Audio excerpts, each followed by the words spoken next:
Hola a todos, bienvenidos a un nuevo video. La figura más importante que había dentro del mercado de jugadores cortados, del mercado de buyout, como quieran llamarlo, era sin dudas Goran Dragic. Era el jugador a ir a buscar, había un montón de equipos que estaban tras él y realmente en el día de hoy se ha dado la situación final, a final de cuentas, y Goran Dragic va a jugar en el equipo de Brooklyn Nets. Esto es obviamente interesantísimo porque todas las cartas parecían indicar que Goran Dragic iba a jugar en el equipo de Milwaukee Bucks, por ejemplo, que era el principal candidato por un montón de situaciones. Yo había hablado algún día de esta cuestión y de los principales destinos y de los principales candidatos para llevarse a Goran Dragic. Lo comenté realmente debe hacer una semana más o menos, les voy a dejar el video por allí arriba. Pero finalmente Dragic no va a jugar dentro del equipo de Milwaukee Bucks, sino que va a jugar en Brooklyn Nets. Esto es interesantísimo porque no solo es una gran incorporación realmente para el equipo de Brooklyn, sino que además también le está sacando un jugador factible a un rival muy directo. Realmente Brooklyn y Milwaukee son dos rivales claramente súper directos, son dos rivales que tranquilamente se podrían enfrentar en los playoffs a final de cuentas. Entonces, a partir de esto, obviamente es doble ganancia del equipo de Brooklyn Nets. Reitero, un Goran Dragic que obviamente va a llegar desde el minuto 1 y seguramente tenga incidencia. Es un jugador que realmente se puede acoplar muy bien al equipo de Brooklyn. Es un jugador que sabemos que sus características son las que son. Sabemos que, bueno, es un jugador que defensivamente quizás no es de lo mejor, pero realmente es un muy buen anotador. Tiene un tiro bastante decente a fin de cuentas, la verdad. Sabe armar muy bien su propio tiro, que no es poca cosa realmente. Y bueno, puede llegar a tener una incidencia bastante interesante. Además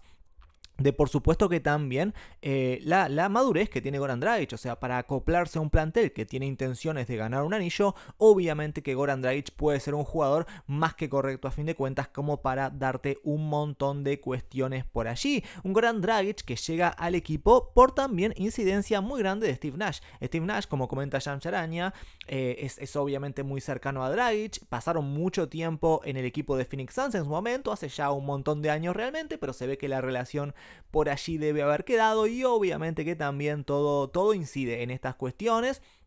Seguramente, yo les había comentado también hace un par de días que justamente Nash se había reunido con Goran Dragic y Brooklyn Nets iba muy fuerte realmente en la persecución del ex jugador de Miami Heat y bueno, que estuvo un ratito en Toronto por allí.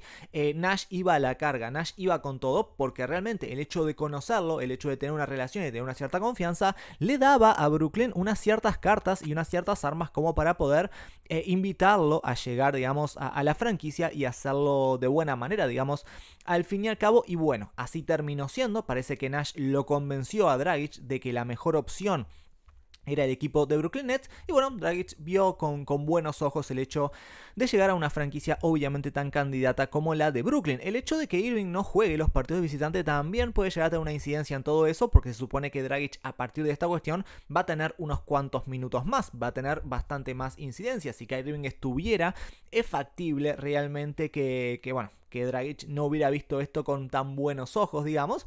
Pero al Kyrie Irving perderse la mitad de los próximos partidos, que además Brooklyn de ahora en más tiene un montón de partidos de visitante, también hay que decirlo todos, creo que son bastante más que la mitad.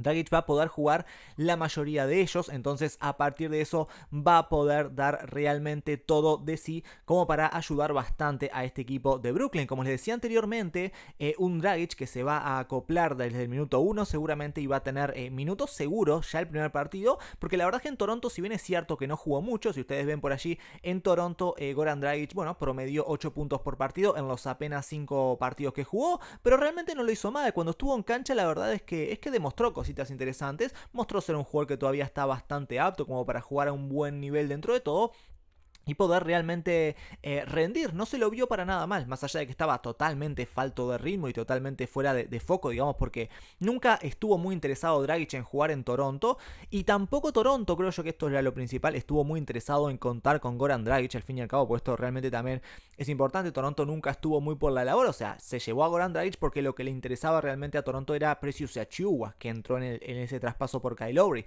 pero Goran Dragic nunca fue un plan de Toronto en sí como para llevárselo y tenerlo por allí en cuenta. Entonces, bueno, a partir de eso prefirieron que no juegue, prefirieron preservarlo y listo. Y bueno, Nets ahora se lo lleva y seguramente le dé muchísima más participación. Brooklyn, para hacer esta cuestión, digamos, como para poder anotarlo, necesitaba cortar a alguien. Si ustedes recuerdan, digamos, Brooklyn en su momento ya ha llevado jugadores por esta vía, por la vía del buyout, digamos, y bueno, ya había cortado gente con anterioridad. A Bembry, por ejemplo, había cortado no hace tanto también, que se lo llevó casualmente también el equipo de Milwaukee. Se ve que son los dos equipos que andan por allí más en la vuelta, digamos. Brooklyn tuvo que cortar a un jugador porque en el traspaso de Ben Simmons, no sé si recuerdan ustedes, pero Brooklyn se llevó 3 jugadores y dio nada más que 2, que fueron los que llegaron al equipo de Filadelfia al fin y al cabo, que fueron James Harden y Paul Millsap. Al Brooklyn recibir 3, no tenía espacio Brooklyn para absorber ese nuevo contrato, digamos, y tuvieron que cortar a alguien, a Bembry en este caso, reitero. Justamente, como les decía, Milwaukee es quien se lo lleva. Y al fin y al cabo acá terminó pasando algo medio similar. Al incorporar otro jugador más al equipo de Brooklyn Nets, tuvieron que cortar a alguien. Ese alguien, al fin y al cabo, terminó siendo pobre Jevon Carter, exjugador de Phoenix, justamente también dentro de toda la cuestión, digamos, porque está todo muy entrelazado a final de cuentas, parece, si uno empieza a hilar por allí. Un Jevon Carter que no tenía prácticamente participación ya a esta altura dentro del equipo de Brooklyn Nets y que no tuvo tampoco cuando estuvo en cancha grandísimos momentos ni nada por el estilo. Entonces, bueno, tiene todo el sentido, la verdad, que lo hayan cortado. Tenía, a ver, si todas las cartas indicaban a Jevon Carter, porque los otros jugadores a cortar, entre comillas, del equipo de Brooklyn por cuestión de poca participación o pocos minutos o lo que sea, podría haber sido Claxton, podría haber sido Day'Ron Sharpe, que no tendría sentido, pues muy joven como para cortarlo. Tenía todas las cartas realmente Jevon Carter, era el que se llevaba toda esta cuestión como para que lo corten y listo. Y bueno, al fin y al cabo terminó siendo él. Era una obviedad, pero terminó siendo él y se terminó confirmando que es Jevon Carter el que va a quedar afuera de la franquicia de Brooklyn. Veremos si alguien se lo quiere llevar. Veremos si bueno, quizás Phoenix vea con buenos ojos el regreso, quizás no sé. Veremos qué pasa al fin y al cabo con Jevon Carter, pero ya no va a seguir siendo parte del equipo de Brooklyn. Y un equipo de Brooklyn que queda así. Al fin y al cabo, ustedes estarán viendo por allí.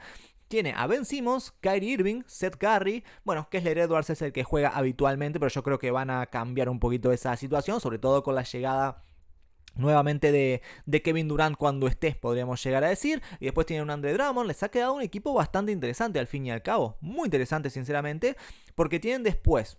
Ben Simmons no va a jugar de base, creo yo, va a jugar más de 3-4 dentro de este equipo de Brooklyn, pero realmente, bueno, lo ponen por allí de todas formas. Pero tiene un banco de suplentes, el equipo de Brooklyn Nets, que va a tener a un Patty Mills, va a tener a un Goran Dragic, va a tener a un Cam Thomas, va a tener probablemente por allí también a un LaMarcus Aldridge, a un Blake Griffin. O sea, es un banco de suplentes... interesante, muy interesante. Va a tener a Kessler Edwards también, que ha sido titular muchos partidos. Es un banco, la verdad, como les digo, muy pero que muy interesante realmente, a decir verdad.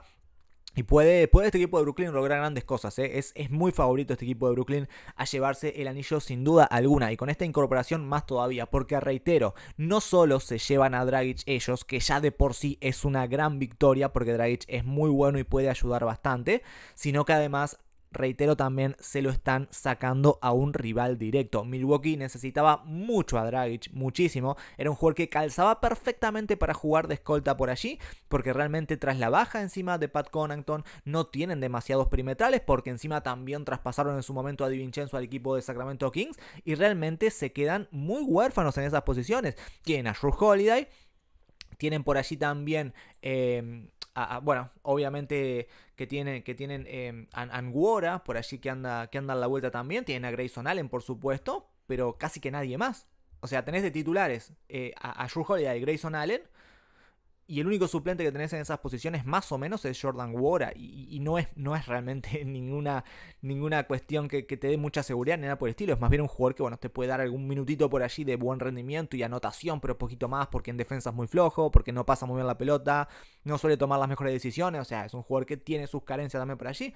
Entonces, a partir de eso, veremos de ahora en más cómo se mueve Milwaukee, que apostaba fuerte sus cartas a Goran Dragic y se ha quedado realmente ahí medio como que sin nada, a fin de cuentas, como para ver si realmente resuelven un poquito la situación de rotación perimetral. Así que bueno, hasta aquí el video hablando un poquito de esta cuestión. Si les gustó el video, obviamente que like, suscripción, campanita ayudan un montonazo. Muchísimas gracias a todos ustedes también por haber llegado hasta aquí y nos vemos la próxima.